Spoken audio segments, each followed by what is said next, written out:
Salam əziz müəllimlər. Bu gün baxacağıq təfəkkür və onun növlərinə. Nədir təfəkkür? Hansı növləri var? Hansılarını öyrənəcəyik? Biz əsasən bilirsiniz ki, öncəki illərdə də olduğu kimi məntiqi, tənqidi və yaradıcı təfəkkür barədə danışırıq. Bu gün də həmin təfəkkür növləri və düşünmənin formalarına toxunacağıq. Bunlar barədə danışacağıq. Ümumiyyətlə təfəkkür nədir? Təfəkkür insanın beyin fəaliyyətidir, koqnitiv fəaliyyətidir, düşünmə prosesidir. İnsan düşünməyə başladığı andan etibarən təfəkkürü işə düşür. Biri var hafizə yaddaş. Yaddaş yəni məsələn əzbərə dayanan getdi, öyrəndi, danışdı, ekstra bir düşünməsi lazım deyil. Əzbər bilikdir. Bu hafizədir, yaddaşdır. Bir də var düşünmə prosesi. Öyrəndiklərini beynində götür-qoy etmə, belə deyək, düşünməsi, məntiqini işə salması, bildiklərinə əsasən məntiqini işə salması, bildiklərindən yola çıxaraq məsələyə tənqidi yanaşması, hər hansısa bir məsələnin, müzakirənin həllinə alternativ yol tapması, fikirlərindən, düşündüklərindən, bildiklərindən məqsədə uyğun istifadə etməsi, fikirlərini əsaslı şəkildə ifadə etməsi və s.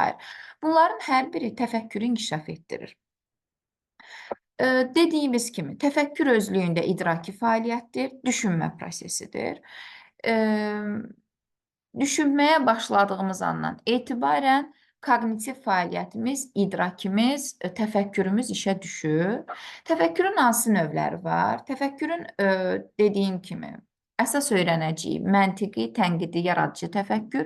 Bir də bundan əlavə düşünmə formaları var. Konvergent, divergent düşünmə, verbal düşünmə, qeyri-verbal, deduktiv, induktiv, analitik, burada abstrakt ola bilər və s. Yəni kitabın bizə verdikləri ilə hələlik kifayətlənəcəyik. Hər birinə də ayrı-ayrı baxacağıq. Ümumilikdə isə təfəkkürü olan şagird, təfəkkürü olan insan daha doğrusu səmərəli düşünən insandır.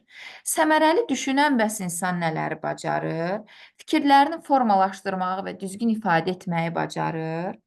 Fikirlərinin hamı tərəfindən anlaşılan olmasını planlaşdırmağı bacarır.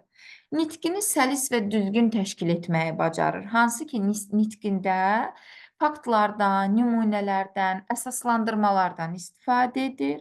Məsələlərdən düzgün nəticə çıxarmağı bacarır. Hadisələri düzgün təhlil etməyi bacarır. İnformasiyanı hardan əldə edə bilər, necə əldə edə bilər, əldə etdiyi informasiyanı necə, harda istifadə edə bilər, ötürülən informasiyanın ə, auditoriyaya uyğunluğunu müəyyənləşdirə bilər. Ə, həm informasiyanı qəbul etməyi bacarır, həm də başqasına ötürməyi bacarır. Eyni zamanda mühakimə yürütməyi, fikirlərini əsaslandırmağı, problemin həllinə konvergent və divergent yanaşmağı bacaran şagird, bacaran insan səmərəli düşünən insandır. İndi biz bu danışdıqlarımızın hər birini ayrı-ayrı təfəkkür növləri olaraq sistemləşdirəcəyik. Hansı formada şagird düşünəndə hansı növ təfəkkürü işə düşür? Vaxt itirmədən baxaq. İlk öncə məntiqi təfəkkür barəsində danışaq. Ümumiyyətlə, bugün yalnız məntiqi təfəkkür və düşünmənin formalarını izah edəcəm. Nədir məntiqi təfəkkür? Məntiqi təfəkkür deyəndə adətən elə bilirik ki, sadəcə olaraq riyaziyyat dərsindəki məntiqdən söhbət gedir də, düz deyil. Əslində isə belə deyil. Məntiqi təfəkkür insanın gündəlik həyatının bir parçasıdır. Hansı ki, lap uşaq yaşından neynir? Uşaq ətraf aləmi dərk eləməyə başlayır və düşünməyə başlayır. Və düşünməyə başladığı andan etibarən isə məntiqi təfəkkürü işə düşür. Uşaq ki, niyə, nə üçün, bu niyə baş verdi, nə üçün baş verdi, necə oldu ki, baş verdi, bu suallar ətrafında düşünməyə başladısa, demək ki, məntiqi təfəkkürü artıq inkişaf etmişdir. Məsələn, bir uşaq məsələn deyirəm ki, dondurma yemək olmaz. Uşağıma deyirəm ki, dondurma yemək olmaz. Uşaq mənə qayıdıb, nə üçün? Niyə yemək olmaz? Sualını verirsə, demək ki, artıq onda təfəkkür inkişaf etməyə, formalaşmağa, xüsusən məntiqi təfəkkür artıq formalaşmağa başlayıb. Dolayısıyla da məntiqi təfəkkür səbəb-nəticə əlaqəsinin tapılması,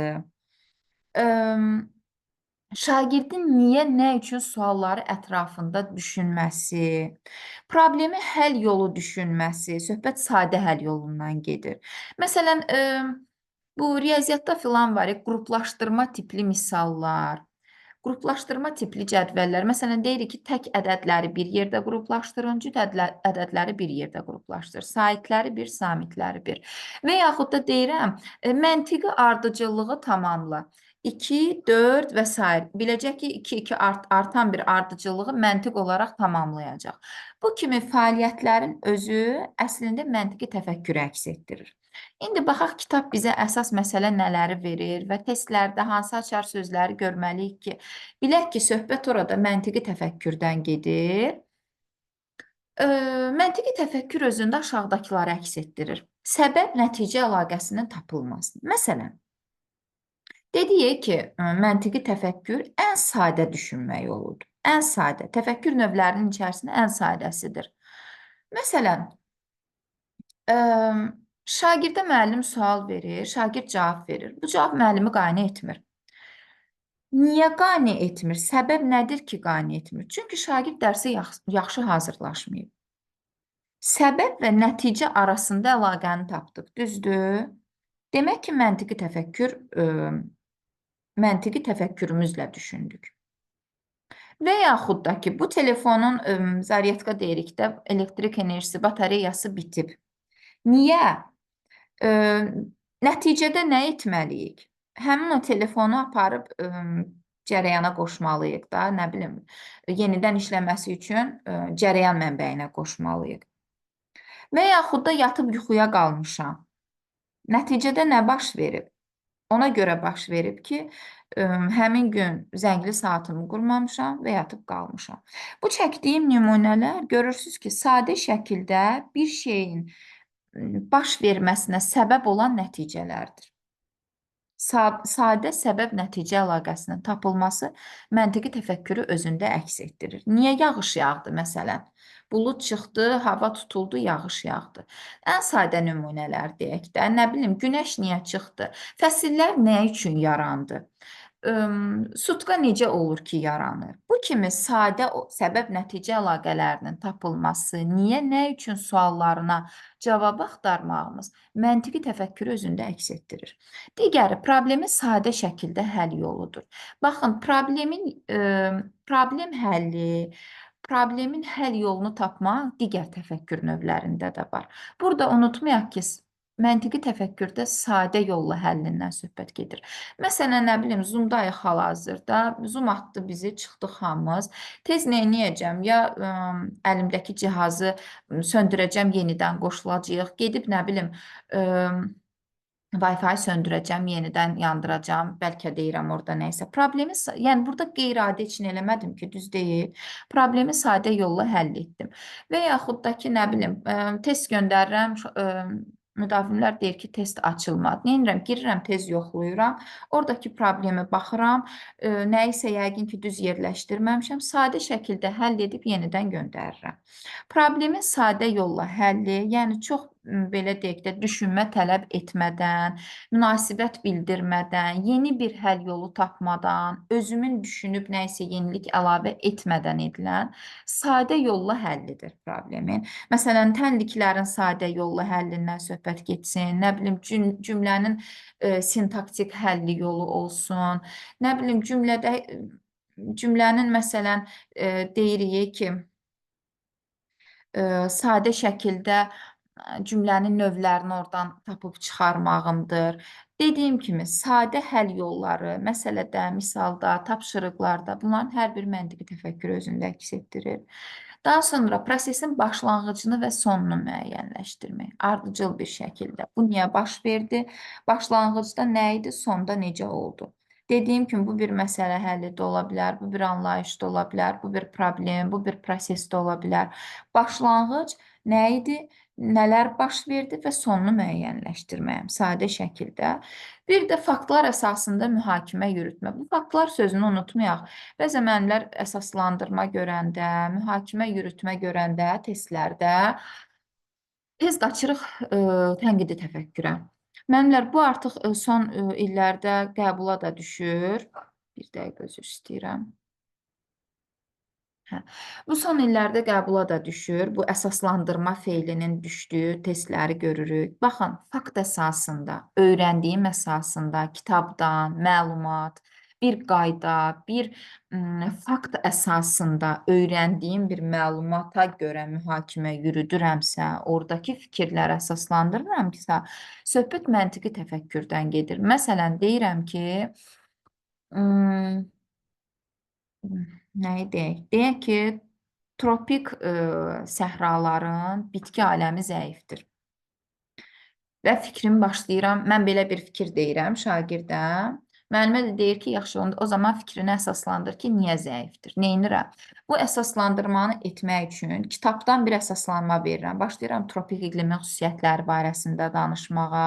Tropik səhralar tropik iqlimdə yayılmışdır.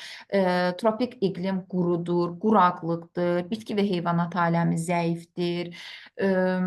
Yağıntısı çox azdır. Günəş şüalarının düşmə bucağı həddindən artıq çoxdur. Buna görə yağıntı həm coğrafiya çevirmək istəmirəm. Yəni başlayıram fakt əsasında kitabdan öyrəndiklərimdən əsaslandırma etməyə. Fakt əsasında əsaslandırma məntiqi təfəkkürdür. Mütləq şəkildə bunu testlərdə də ayırmağı bacarın. Bir də var öz əsaslandırma. Məsələn, təsəvvür et ki, səncə bu təsəvvür et ki, belə bir hadisə baş vermişdir. Bu zaman sən nə edərdin? Fikirlərini əsaslandır. Və yaxud da deyirəm ki, səncə sən bu il nə üçün məsələn filan ölkəyə səyahət etmək istəyirsən? Başla fikirlərini əsaslandırmağa. Deyirəm ki, məsələn mən zövqüm belədir. Mən passiv istirahəti sevirəm. Gəzməyi, turistik yerləri gəzməyi sevirəm. Bu artıq mənim öz mühakiməmdir də, düzdürmü? Öz əsaslandırmamdır. Öz beynimin məhsuludur. Özümə görə əsaslandırmadır. Bir var deyirəm ki, filan əsərdə yazıçının bizə çatdırmaq istədikləri barəsində fikirlərini əsaslandır. Bir mühakimə yürüt.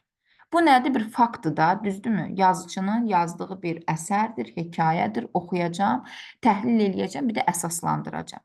Bir də var deyirəm ki,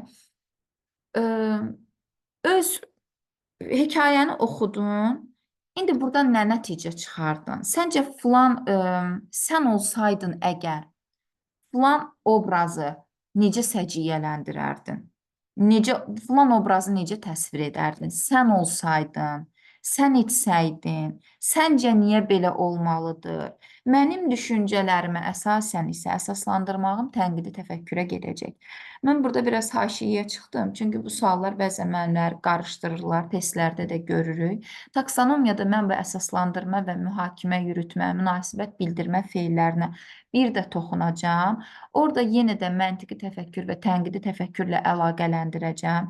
Təhlil etmək mərhələsi ilə dəyərləndirmə mərhələsində bu feilləri necə ayırd etməliyik, nümunələr üzərindən baxacağıq. Amma hələlik yadımızda saxlayaq ki, faktlar əsasında mühakimə yürütmə və əsaslandırma nədir? Məntiqi təfəkkürə aid bir məsələdir. Belə, məntiqi təfəkkür barəsində düşünürəm ki, kifayət edər. Testlər üzərində də zaten baxacağıq. Keçək vaxt itirmədən düşünmə formalarına. Hansı düşünmə formaları var? Bu arada düşünmə formaları müəllimlər məntiqi təfəkkürdən dərhal sonra bir başlıq altında gəlsə də, bəzən müəllimlər bunu çaşdırıb məntiqi təfəkkürün növləri kimi başa düşürlər.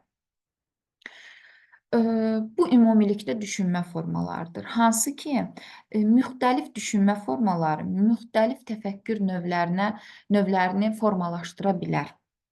Məsələn, bir düşünmə formasının içərisində şagirddən bir neçə cür tənqidi təfəkkür, yaradıcı, məntiqi təfəkküründən istifadə etmək tələb oluna bilər. Buna görə də yəni bu düşünmə formalarını demək istədiyim budur ki, yalnızca məntiqi təfəkkürə aid etməyək. Hansı düşünmə formaları var? İnduktiv düşünmə, bir işarə eləyək. İnduktiv düşünmə, induksiya. Deduktiv düşünmə, deduksiya. Analitik düşünmə, divergent düşünmə. Konvergent düşünmə, analoji düşünmə, verbal düşünmə, qeyri-verbal düşünmə, ardıcıl düşünmə və nəhayət sistemli düşünmə.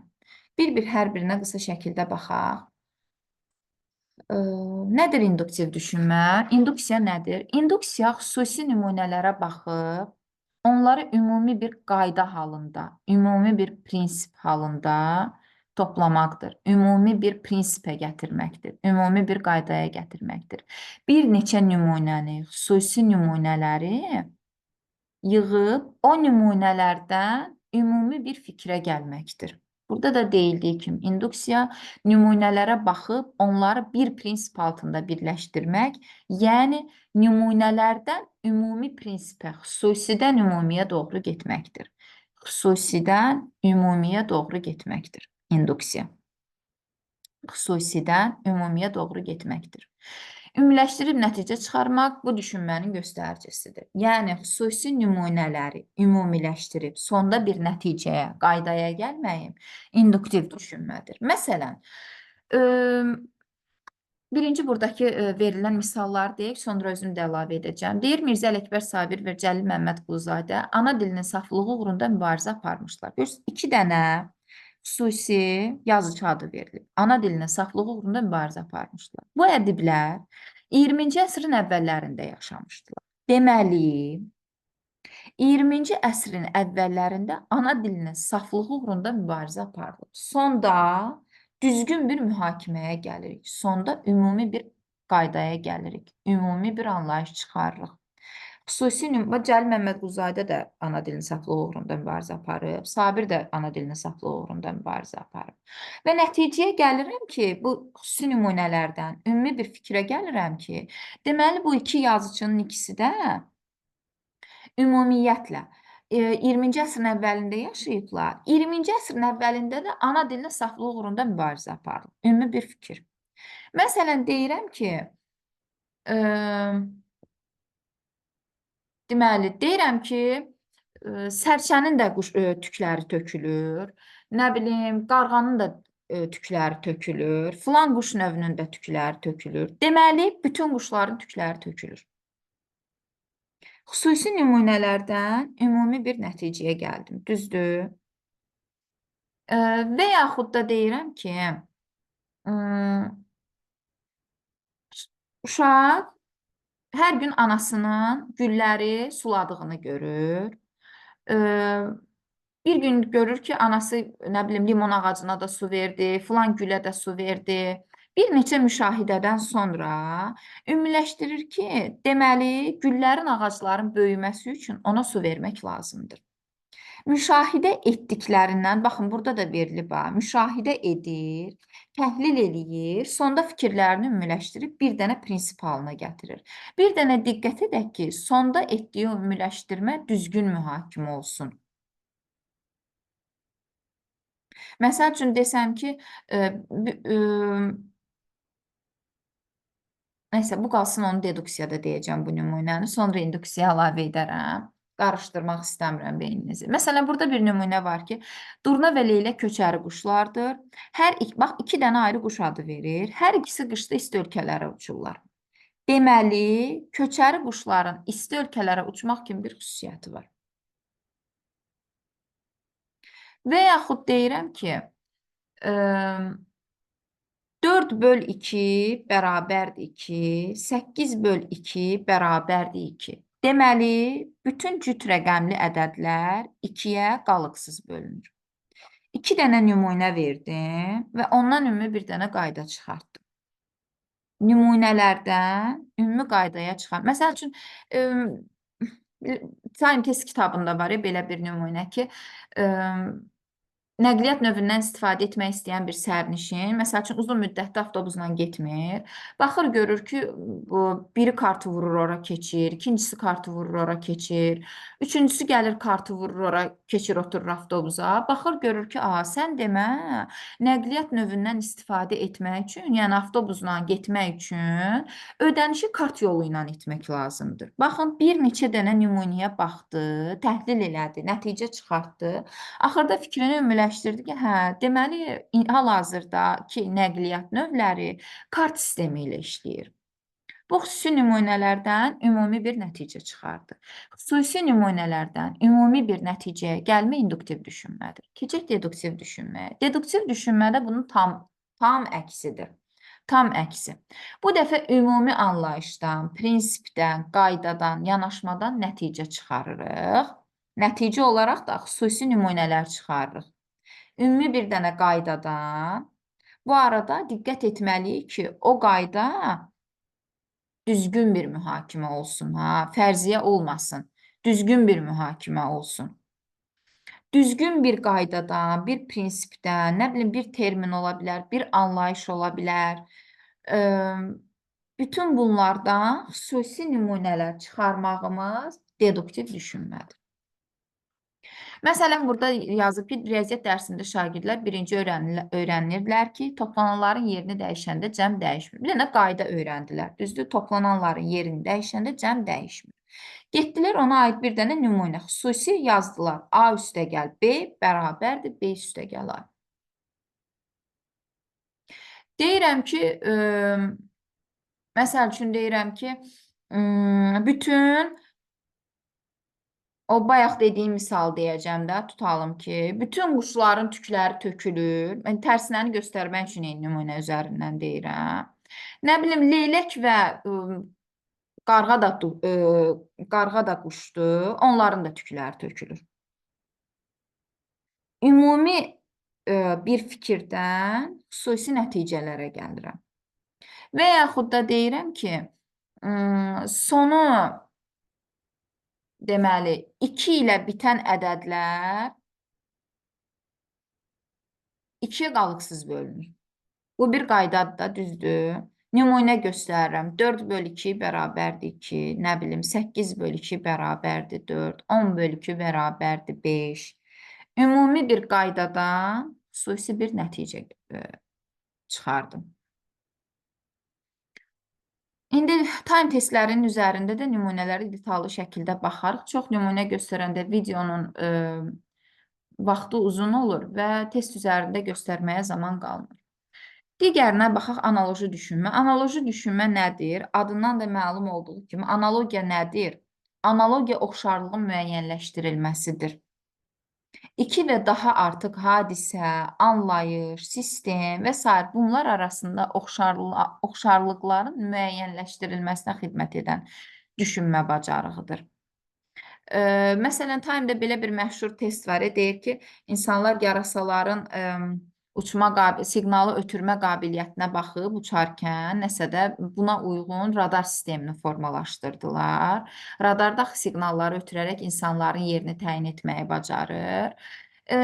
Oradakı o yarasanın belə deyək də, siqnalı ötürərək istiqamət təyin etmə bacarığı ilə radarın istiqamət təyin etmə bacarığı arasında oxşarlığı müəyyənləşdirmək analoji düşünməkdir. Və yaxud da deyirəm ki, məsələn, ən sadə bir formada deyək də, məsəl üçün deyirəm ki, övladımı dünyalar qədər istəyirəm, düzdürmü? Övladıma olan sevgimi dünyanın böyüklüyü ilə müqayisə edirəm, eyniləşdirirəm. Və yaxud da ki, uşağa hər hansısa bir rəqəmin nə qədər böyük olduğunu izah eləmək üçün deyirəm ki, təsəvvür et ki, buradan günəşə qədər olan böyük bir məsafədir. Neynirəm? İki anlayış arasındakı oxşarlığı müəyyənləşdirirəm, ona izah etmək üçün. Və yaxud burada yazıq pianoda ifa etmək üçün lazım olan bilikləri uşaq digər klavişli alətlərə də tətbiq edə bilir. Neyini? Pianodakı ifa eləmək üçün lazım olan o bilikləri başqa dili olan alətlərə də tətbiq edə bilir. Onlar arasındakı oxşarlığı müəyyən edib düşünə bilir. Bu analoji düşünmədir. Bu düşünmə tərzindən müxtəlif yeniliklərin ortaya çıxarılmasında, məsələn, layihələrin hazırlanmasında, müqayisə bacarığının formalaşdırılmasında istifadə edilə bilər. 2 dənə oxşayan nəyinsə müqayisə etmək üçün analoji düşünmədən istifadə edilə bilər. Və yaxud da məsəl üçün görürsünüz 300 rəqəmi ilə ay ilə yerin arasında məsafə böyüklüyünü müqayisə etmək üçün, o oxşarlığı tapmaq üçün belə bir uyğunlaşma edildi. Deyir ki, müəllim şagirdlərə 300 min rəqəminin nə qədər böyük olduğunu izah etmək üçün yerlə ayın arasındakı məsafənin böyüklüyünü izah edə bilər. Aradakı oxşarlığı müəyyənləşdirmə analoji düşünmədir. Mütləq ki, orada sizə 2 dənə testlərdə tapmaq üçün 2 dənə anlayış veriləcək. Baxacaqsınız ki, onlar arasında ortaq nəyisə var. O ortaq nəyisə eyniləşdiriblər. Eyniləşdirərək düşünməni ortaya qoyublar. Oxşarlığın müəyyənləşdirilməsinə xidmət edən düşünmə bacarığıdır analoji düşünmə.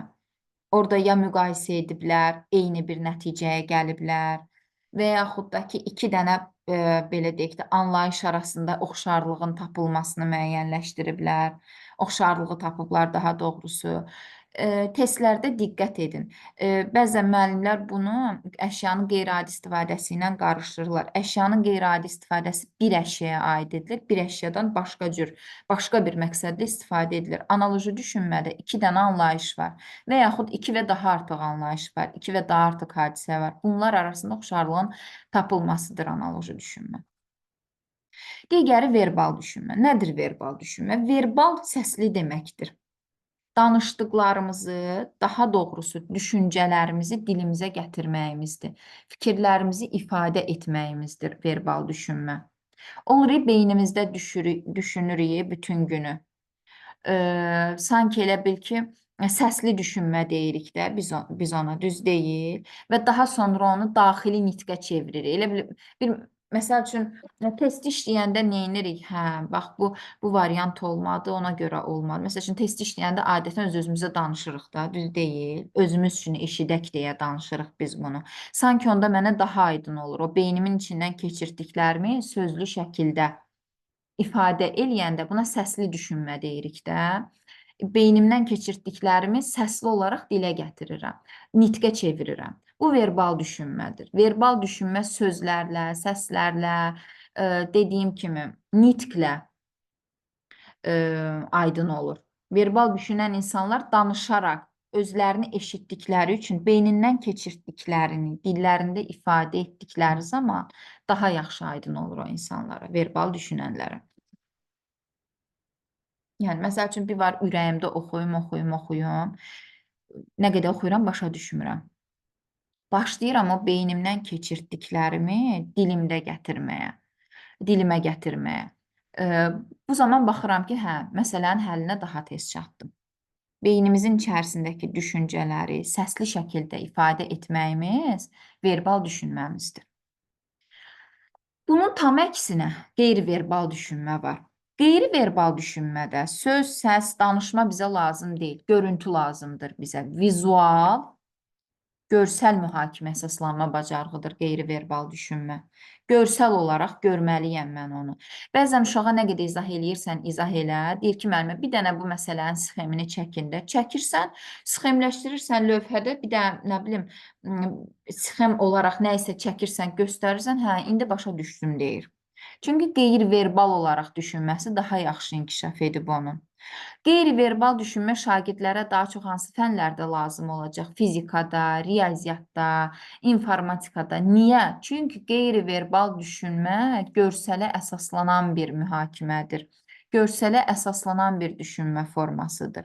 Burada şagirdə vizual görüntü lazımdır. Sxem lazımdır, cədvəl lazımdır, maket lazımdır, nəyinsə şəkli lazımdır, nəyinsə xəritəsi lazımdır, sxemi, cədvəli, diaqramı, çertyoju lazımdır. Məsələn, məsələn, uşağa 100 gün danış Azərbaycanın dağı, düzəni, çayı və s. Onu xəritədə göstərməyənə qədər onun barəsində onda təsəvvür yaranmayacaq. O barədə tam olaraq düşünə bilməyəcək. Amma göstər xəritədə həmin o yeri və yaxud da ki, gətir bir dənə iqlimi biri var danış, biri də var iqlimi diaqram üzərində izah et. Hansını yaxşı başa düşəcək? Qeyri-verbal düşünməyə malik şagird bu diaqram vasitəsilə daha yaxşı başa düşəcək. Çertyoş, diaqram, sxem, kompasdan düzgün istifadə eləmə, beynində məsəl üçün o onu canlandırmaq, gözünün, məsəl üçün 2022-də belə bir sual düşmüşdü. Şagird gedir meşəyə, yolda azır, kompasdan istifadə eləməlidir. Və yaxud da hə, kompasdan da istifadə etməlidir, xəritədən istifadə etməlidir. Bir də necə gəlib onu beynində, təsəvvüründə canlandırmalıdır. Gözün yumur, yadına salır ki, hə, bax bu ağac, burada belə bir ağac var idi, qarşıda belə bir qaya var idi. Bax bunu beynində, gözünün qarşısına vizual olaraq gətirməsi qeyri-verbal düşünməsini təmin edir. Elə orada da cavab təfəkkürün, düşünmənin formasını soruşurdu, qeyri-verbal düşünmə idi. Xəritə, kompas, heykəl, maket, diaqram, cədvəl, sxem və s. Bunların hamısı ə, qeyri-verbal düşünməyə aid olan açar ifadələrdir. Baxaq ardıcıl düşünməyə. Ardıcıl düşünmə nəyinsə barəsində ardıcıl olaraq addım-addım düşünmədir. Addım-addım, mərhələli-mərhələli düşünməni özündə əks etdirir. Addım-addım, mərhələli. Bu nə deməkdir? Addım-addım deyirəm də. Demək ki, bir nəticəni almaq üçün etap-etap hərəkət eləyəcəm də. Bir hadisəni bitirib digərinə keçəcəm. Mərhələli şəkildə irəliləməyi bacaracam. Bu addımlar, çünki ardıcıl düşünmə zamanı, mənim o addımlarımın hər biri biri-birinə bağlı olur. Ona görə də mən bir addımı, bir mərhələni bitirib digərinə keçid etməliyəm. Məsələn, ardıcıl düşünməyə nə idi? Bax, tutalım ki, test hazırlayıram da, düzdürmü? Testi hazırlayarkən nə edirəm? Kompüteri yandırıram. Mənə lazım olan proqrama keçirəm. Tutaq ki, Word-də hazırlamalıyam və yaxud da Google Forumda hazırlamalıyam. Girirəm orada, birinci bir suallarımı hazırlayıram. Daha sonra baxıram orada düzgün variantları seçirəm. Daha sonra orada düzgün variantı işarələyirəm. Sonra keçirəm ikinci sualıma, üçüncü sualıma. Hamısının bir-bir düzgün variantlarını hazırladıqdan sonra belə deyim də, enter eləyib, bütün məlumatları yaddaşda saxlayıb, testi hazır vəziyyətə gətirib qrupa göndərirəm.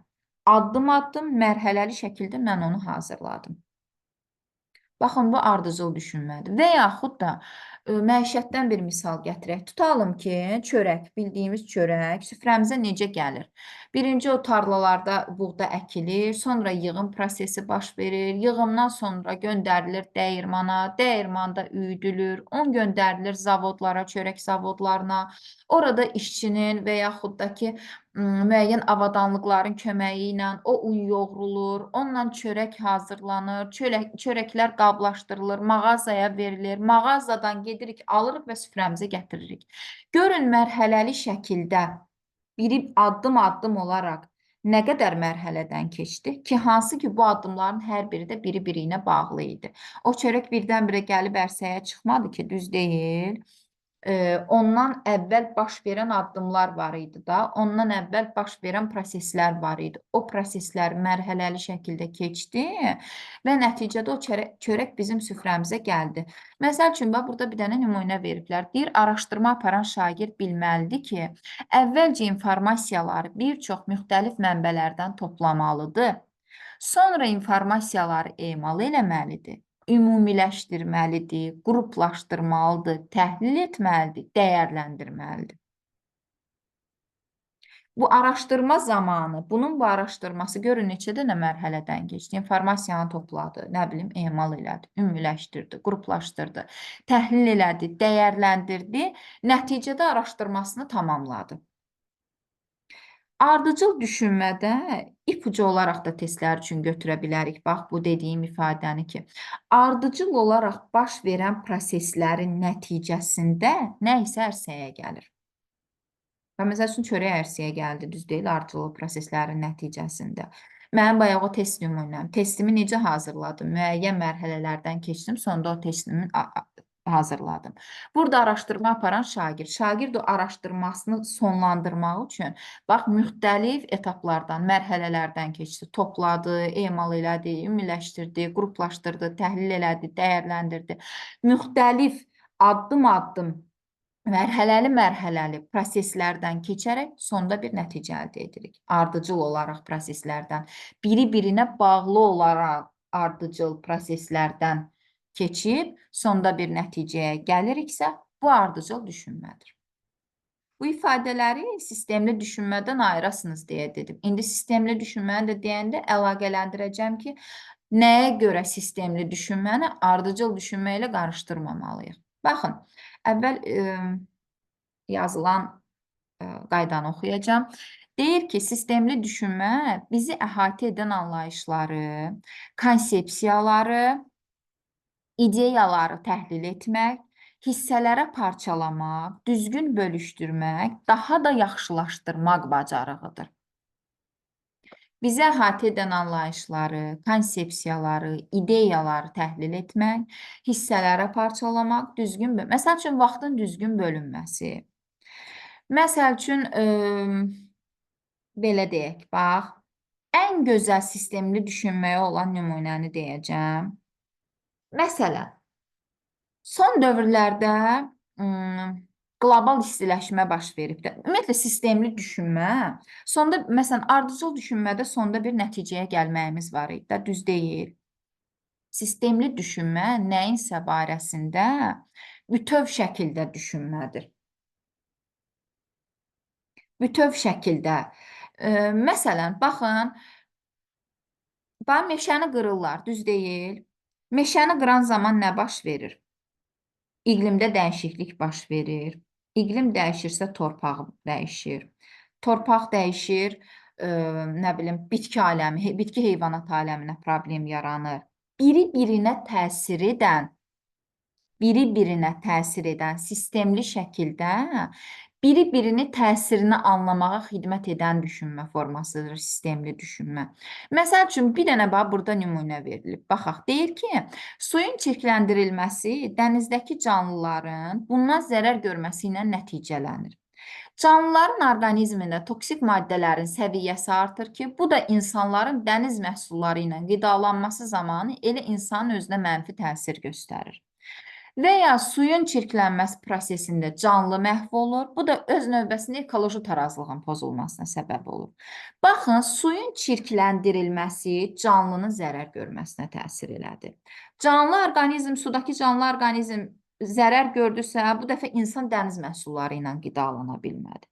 İnsan dəniz məhsulu ilə qidalana bilmədisə, belə deyək də, insanlara təsir etdi. Və yaxud da su çirkləndi, oradakı canlılar məhv oldu. Canlı məhv oldusa, ekoloji tarazlıq pozuldu. Yəni, bu baş verən proseslərin hər biri-biri ilə bağlı oldu. Aydındır. Baş verən proseslərin hər biri-biri ilə bağlı. Məsəl üçün, hal-hazırda dünyada qlobal istiləşmədir, düzdür. Qlobal istiləşmə nəyin nəticəsində baş verir? Bax, havaya zərərli maddələr atılır, zavodlardan, fabriklərdən, maşınlardan çıxan tüstülər və s. Havanı korluyur. Hava korlanırsa, iqlim başlayır dəyişməyə, iqlim istiləşir. İqlim istiləşirsə, bundan canlılar zərər görməyə başlayır. İnsanların səhhətində müəyyən problemlər yaranır. İnsanların səhhətində problem yaranırsa, insanlar müəyyən xəstəliklərdən, dəri xəstəliyidir. Görürsünüz, son dövrlərdə bu xəstəliklər daha çox artıb. Tənəffüs orqanlarında xəstəliklər yaranır, nə bilim, ağciyərində müxtəlif xəstəliklər yaranır. Biri-birinə bağlı olaraq baş verən hadisələrdir. Məsəl üçün, nə bilim, nəyi deyək? Bax, məsələn, günümüzdən bir misal çəkək də. Tutalım ki, müəllim gedib sertifikasiya, zəif bir bal yığıb, düzdür. Gəlir, yenidən hazırlaşmağa başlayır. Yenidən hazırlaşır, nəticəsini yüksəldir. Nəticəsini yüksəldir, təhsilini daha da yaxşılaşdırır. Təhsilini yaxşılaşdırır, belə deyək də, təhsilimizə daha yaxşı təsir edir. Təhsil yaxşıdırsa, şagirdin daha yaxşı təhsil almasına, belə deyək də, təhsil almasına xidmət edəcək. Biri-birinə təsir edən, belə deyək də, ona görə sistemli düşünmə deyirik. Bizi əhatə edən anlayışlardır, konsepsiyalardır, ideyalardır. Bunların hər biri biri-birinə sistemli şəkildə bağlı olmalıdır. birinin dəyişməsi avtomatik olaraq digərinin də dəyişməsinə səbəb olacaq. Birində bir problemin baş verməsi, digərində də problemin baş verməsi ilə nəticələnəcək. Biri birinə bağlı olan, ona görə deyirik sistemli düşünmə. Məsəl üçün, burada dənizdə canlı məhv oldu. Canlı məhv oldusa, orqanizmdə toksik maddənin səviyyəsi artdı. Toksik maddənin səviyyəsi canlı orqanizmdə çoxsa, bu səfər insan o ilə qidalana bilmədi. Bu, qidalana bilmədisə, insan orqanizminə insanın özünə mənfi təsir göstərdi və s. Bunlar sistemli düşünmədir. Bir də ardıcıl. İndi buna aid nümunə göstərəcəm. Hər birini Time test kitabının üzərində açıb, hər birinə aid bir dənə nümunə göstərəcəm. Bir də mən burada, məncə, hansını son unutmuşam. Divergent, analitik düşünmə deyirəm də. Analitik düşünməni unutduq. Analitik düşünmə nədir? Analitik düşünmə müxtəlif məlumatların təhlilini hissələrə parçalanaraq araşdırılmasını ehtiva edir. Baxın, analitik düşünmədə bir araşdırılma var. Problemin həlli var. Bax, sistemli düşünmə ilə bəzən analitik düşünməni müəllimlər qarışdırır. Sistemli düşünmə nə isə yaxşılaşdırmaq bacarığıdır. Məsəl üçün, neyniyək? Tutalım ki, çirklənmənin səviyyəsini azaltmaq üçün neyniyək? Dənizdəki daha doğrusu çirklənmənin səviyyəsini azaltmaq üçün nələr edə bilərik? Necə yaxşılaşdıra bilərik? Tullantıları azalda bilərik orada, tullantıların atılmasını daha doğrusu qarşısını ala bilərik, nəzarəti gücləndirə bilərik və s. Sistemli olaraq yaxşılaşdırma üçün biri-birinə bağlı olaraq düşünmədir. Analitik düşünmə isə bir problemi təhlil edib, hissələrə parçalayıb araşdırılmasıdır. Ortada bir problem var, onu həll etmək üçün kiçik-kiçik hissələrə ayıracam, kiçik-kiçik problemlərə ayıracam onu, kiçik problemlərin həllindən sondakı böyük problemi həll etmiş olacam. Məsələn, bir dənə, nə götürək? Bir dənə şirkət götürək, tutalım ki, baxırıq ki, şirkət son illərdə satışı xeyli aşağı düşüb. Şirkət götürür bir dənə yaxşı analitik düşünmə bacarığı olan işçini. Bu analitik düşünmə bacarığı olan işçi nə edir? Başlayır son illərdə şirkətin fəaliyyətini təhlil etməyə. Baxır, görür ki, hə, bu deməli filan illərdə burada düşüş yaşanmışdır. Yaşanıbsa nə baş verib, nə səhvlər eləyiblər ki, belə olur. Tutalım ki, 2016-da hə, şirkət özünün ən, belə deyək də, qazancının ən yüksək olduğu dövrlərə gedib çatıb, satışın ən rekord vurduğu illər həmin illər olur. Nə ediblər? İşçilər nə ilə məşğul olublar? Hansı satış məhsullarına, bazara nə təqdim ediblər? Hansı işlər görülüb? Oranı araşdırmağa başlayır. Belə-belə kiçik-kiçik, məsələn, işçilər kim idi? İşçiləri başlayıb analiz etməyə başlayacaq. Yeni gələn işçilər, ixtisaslı kadrlar, daha doğrusu yeni gələn işçilərin ixtisası nə dərəcədə şirkətə yararlıdır və yaxud öncəki illərin təcrübəsində nələrdən istifadə edilib. Dediyim kimi, bu məsələni xırda-xırda hissələrə ayıraraq təhlil edəcək və sonda problemin həll yolunu tapmağa, belə deyək də, tapacaq. Məsəl üçün deyirəm ki, son dövrlərdə tıxac problemi böyük bir problemdir də, düz deyil. Şagirdə deyir ki, son dövrlərdəki tıxac problemini aradan qaldırmaq üçün səncə bu problemi necə həll edə bilərik? Nələr etməliyik ki? Alternativ yol axtarmıram, divergent düşünmə ilə qarışdırmayaq. Alternativ bir yol axtarmıram. Sadəcə olaraq deyirəm ki, gəlin fikirləşək, görək ki, nələr etsək bunu həll edə bilərik. Buradan bir həll yolu tapa bilərik biz. Şagird düşünür, başlayır problemi kiçik hissələrə ayırmağa, fikirləşir ki, hə, deməli, son dövrlərdə nə oldu? Velosiped zolaqları çəkildi, avtobus xətləri ayrıldı və bu illərdə baxır ki, hə, tıxac problemi daha da pik həddə çatdı və yaxud da baxır ki, tıxacın aradan qaldırılması üçün nələr etmək olar? e, fikirləşir ki, məsəl üçün hamı eyni vaxtda işə gedir, eyni vaxtda 8-6 rejimi, fikirləşir ki, müəyyən sahələrə uyğun olaraq e, bəzi iş yerlərinin vaxtını dəyişə bilərəm. Məsələn, iş yerləri ilə təhsil ocaqlarının, məktəblərin, universitetlərin başlama və bitmə müddətindəki o aralığı fərqli edə bilərəm. Vaxtını dəyişmək olar ki, həmin bu tıxac problemini az da olsa həll edə bilərik. Dediyim kimi, analitik düşünmə hissələrə parçalayaraq araşdırılmanı özündə ehtiva edir. Belə. Və divergent, konvergent düşünmə var. Bunlar çox sadədir. Bir-birinin tam əksinə olan düşünmə formalarıdır. Divergent düşünmə dəyişkən düşünən insanlardır. Dəyişik düşünən insanlardır adına uyğun olaraq. Problemin həlli üçün ideyaların generasiyasına xidmət edən düşünmə formasıdır bu. Problemin həlli üçün qeyri-adi yollar, yeni həll yolları, yeni ideyalar, alternativlər axtaran insanların düşünmə formasıdır divergent düşünmə. Onlar əlavə fikir tapmaqda yaxşı olurlar, əlavə fikirlər tapırlar deyə çox fikirləşirlər, təzə ideyalar axtarırlar deyə bir problemi hamı kimi tez həll edə bilmirlər. Tez həll eləməkdə çətinlik çəkirlər. İdeya və fikir toplama prosesinə fərqli şəkildə yanaşırlar. Fərqli. Məsəl üçün, nə bilim, hansısa bir hamı bunu həll edə bilər, bu problemi tutalım ki, amma o tamamilə fərqli bir yol tapır düşünmək üçün. Heç vaxt həll edilməyən bir yoldan həll edir onu. Uşağa verirsən, məsəl üçün, tənliyi, uşaq var ki, gedir onu düsturda qoyur, yazır, tez bazar yazır, gətirir, cavabı tapır. Uşaq da var, fikirləşir, deyir, aha, mən fərqli yanaşacağam. Bax, gətirir ki, mən özümə bir dənə təzə düstur kəşf elədim. Baxın, bunu belə deyəndə cavabı tapmaq olur. Bax, o gecə həll eləyir.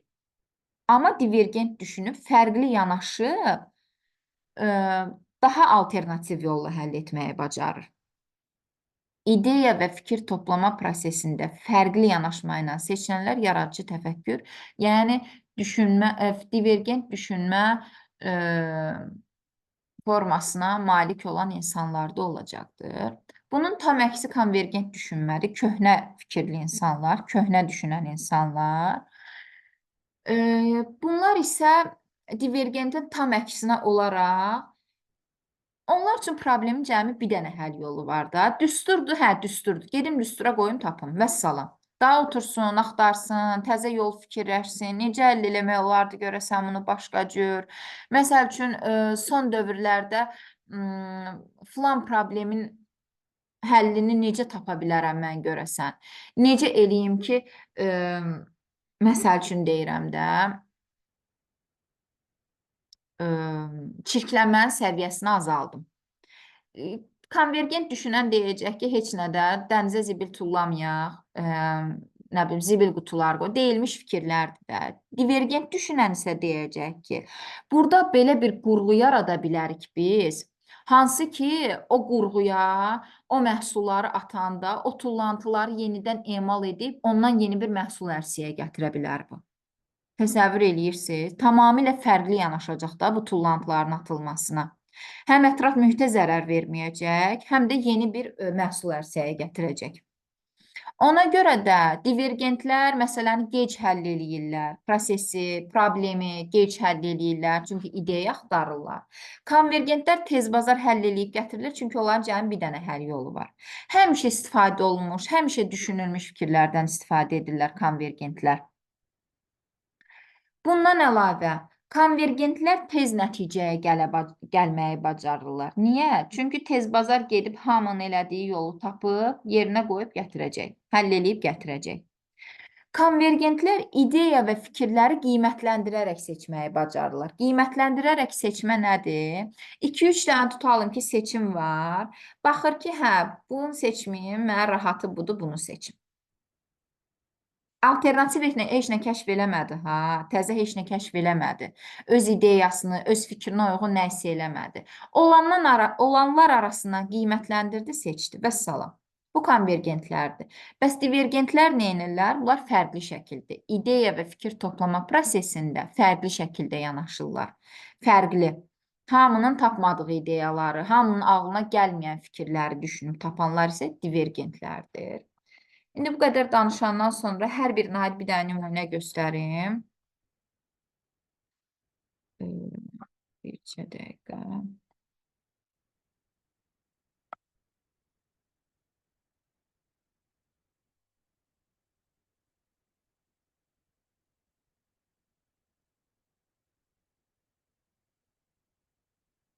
Baxaq.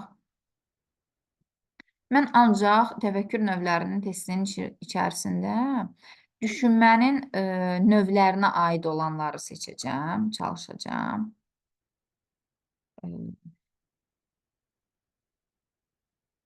Məsələn, 17-ci sual içərisində bir neçə düşünmə növlərinə toxunulub, qələmimi də götürüm.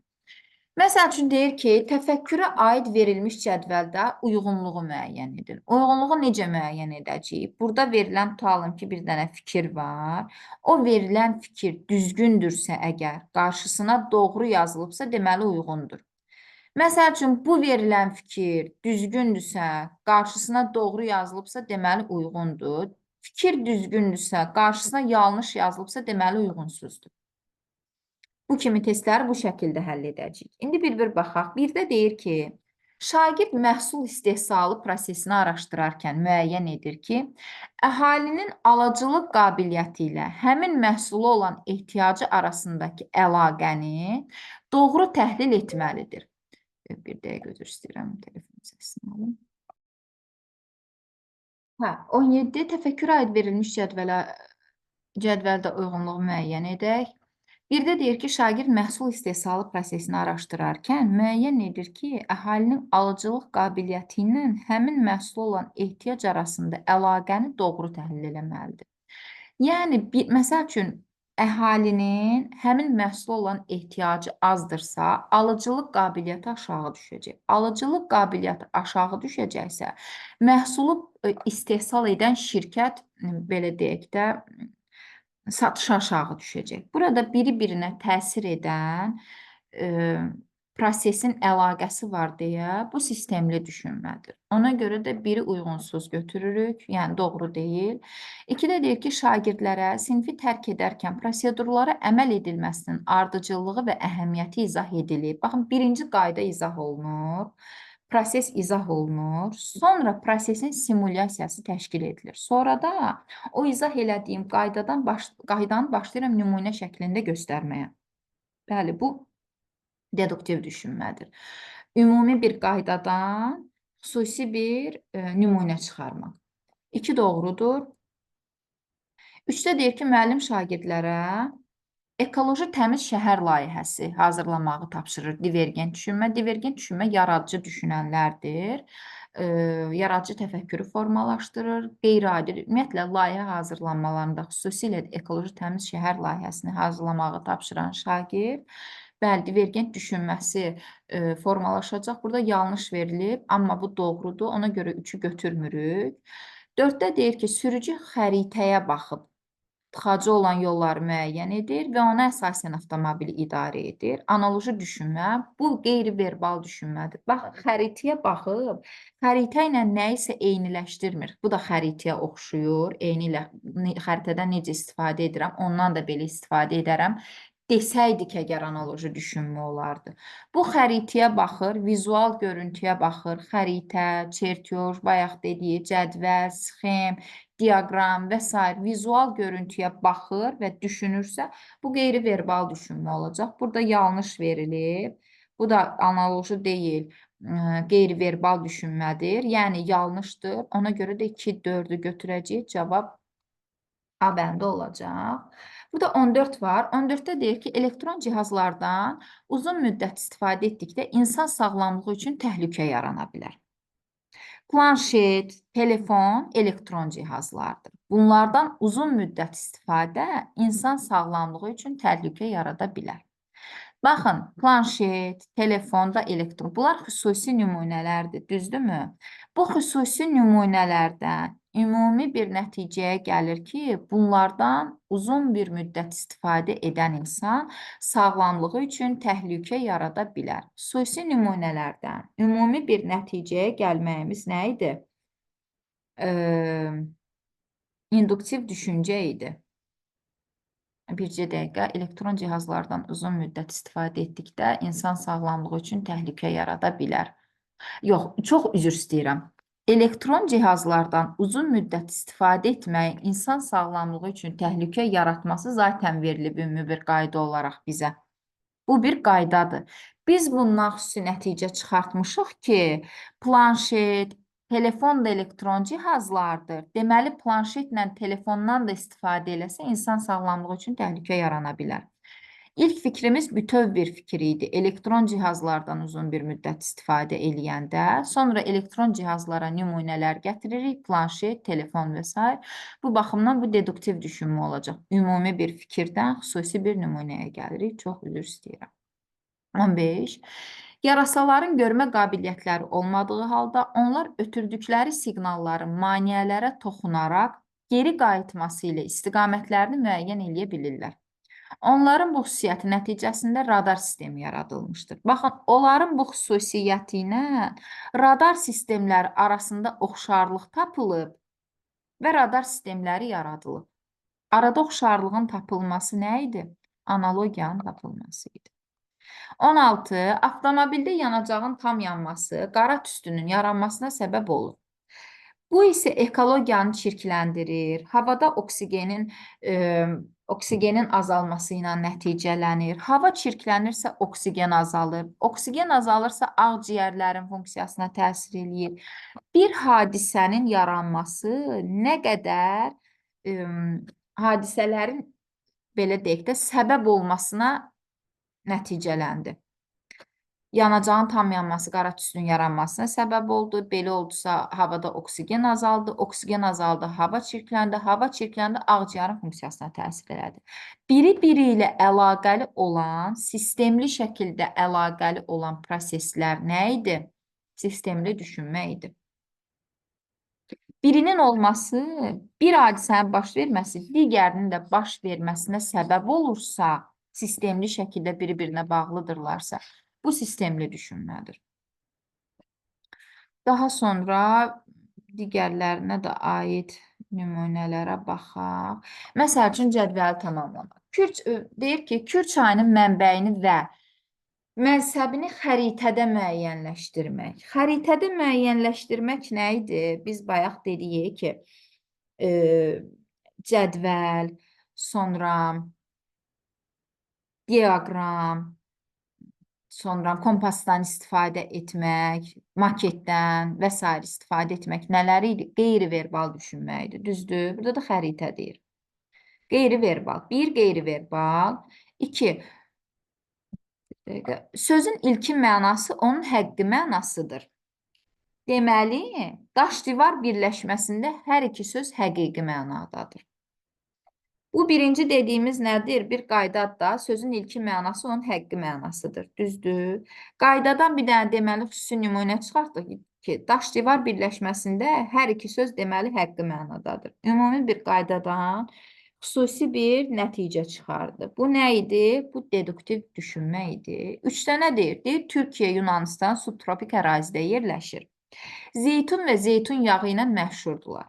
Lənkəran-Astara bölgəsi də subtropik ərazidə yerləşir. Orada da zeytun və zeytun yağı istehsal edilə bilər. Aradakı oxşarlığı gördünüz, eyniləşdirdi. Oradakı zeytun yağının məşhurluğu ilə bizdəki zeytun yağının məşhurluğu arasındakı əlaqəni tapdı. Oxşarlığı tapdı. Bu nə idi? Analoji düşünmə idi. Cavab vermədi. Birinə də baxaq nümunələrdən.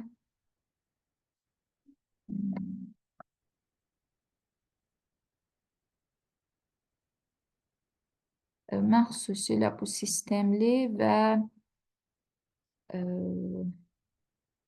ardıcıl düşünməyə aid nümunə istəyirəm ki, bunları qarışdırmayaq.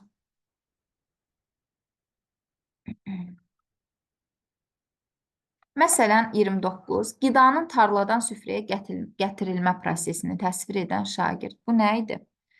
Qida tarladan süfrəyə gələnə qədər nə qədər emal proseslərindən keçir? Mən bunu bayaq dərsdə geniş izah etdim. Bu nə idi? Bu ardıcıl düşünmə idi.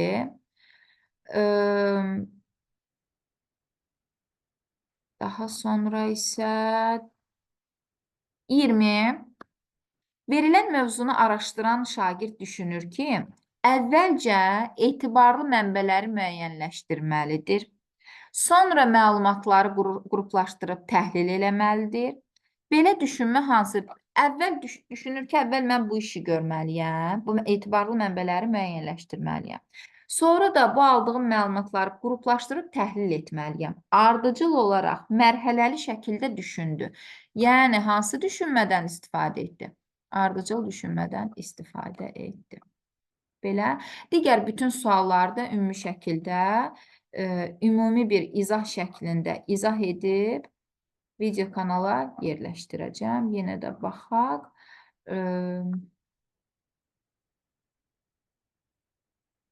Çox da. Məsələn, 9-a da baxaq, bitirək. 9-da deyir ki, Kitabi Dədə Qorqud dastanında Basatın Təpəgözü öldürdüyü boy əfsanəvi səciyyə daşıyır. Deməli, dastan yalnız real hadisələri əks etdirmir. Burada əfsanə elementləri də mövcuddur. Burada hansı mühakimə yürüdülür? Burada xüsusi nümunədən baxın, Kitabi Dədə Qorqud dastanında Basatın Təpəgözü öldürdüyü boydan danışır.